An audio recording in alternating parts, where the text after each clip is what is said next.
ప్రపంచంలో అతిపెద్ద గోడ చైనాలో ఉంది. దీనిని గ్రేటర్ వాల్ ఆఫ్ చైనా అని అంటారు. దీని మొత్తం పొడవు 6508 కిలోమీటర్లు.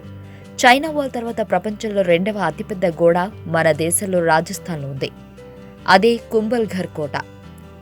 మరి ఈ కోట విశేషాలేంటి, దీనిని ఎవరు నిర్మించారనే విషయాలను గురించి మనం ఇప్పుడు తెలుసుకుందాం.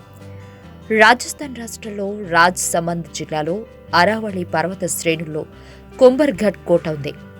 ఈ కోట సముద్ర మట్టానికి 1100 మీటర్ల ఎత్తులో ఉంది. ఈ కోటను 15వ శతాబ్దంలో మేవార్ రాజు రాణా కుంభ అరావళి పర్వతాలపైన నిర్మించాడు. అందుకే ఈ కోటకు ఆయన పేరు మీదనే కుంభల్ఘర్ కోట అని వచ్చింది. ఈ కోట మొత్తం పొడవు 36 కిలోమీటర్లుంటుంది. అయితే రాణా కుంభ ఈ కోటను నిర్మించడానికి అనేకసార్లు ప్రయత్నించి విఫలమయ్యాడు. ఈ కోట యొక్క ప్రధాన ద్వారం చేరుకోవడానికి 1 కిలోమీటర్ పొడవు ఉన్న మెట్ల మార్గాన్ని అనుసరించాలి. శత్రువులకు అర్థం కాకుండా ఉండటం కోసం ఇక్కడ మెట్ల మార్గం అంతా కూడా చాలా చీకటిగా ఉంటుంది. రాజస్థాన్ శిల్పకళా నైపుణ్యం ఉట్టిపడేలా ఈ కోట నిర్మాణం ఉంటుంది. ఈ కోటలో దాదాపుగా 300 అతి పురాతన హిందూ దేవాలయాలున్నాయి. ఈ ప్రాంతాన్ని ప్రపంచ వారసత్వ సంపదగా యునెస్కో గుర్తించింది.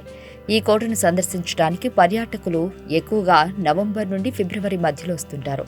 ఇక అరావళి పర్వతంలో కఠినమైన పర్వత శ్రేణుల్లో పాలి, రాజసమండ్ జిల్లాల్లో వన్యమృగ శరణాలయం ఉంది. దీనిని కుంభల్ఘర్ కోట నిర్మించిన తర్వాత కుంభల్ఘర్ వన్యప్రాణి శాంక్చురీ అనే పేరును పెట్టారు.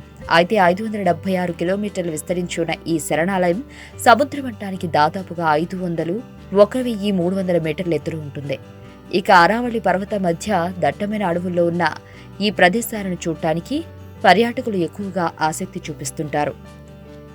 అంతుచిక్కని రహస్యాలు, మరెన్నో మనకి తెలియని పురాతన కట్టడాలు, వాటి వెనక దాగిన నిజాలు, పూర్వీకుల ఆచారాలు, మరెన్నో మూఢ విశ్వాసాలు, ఇలా కాలగర్భంలో కలిసిపోతున్న రహస్యాల కొరకు సబ్స్క్రైబ్ చేయండి రహస్యవాణి ఛానల్.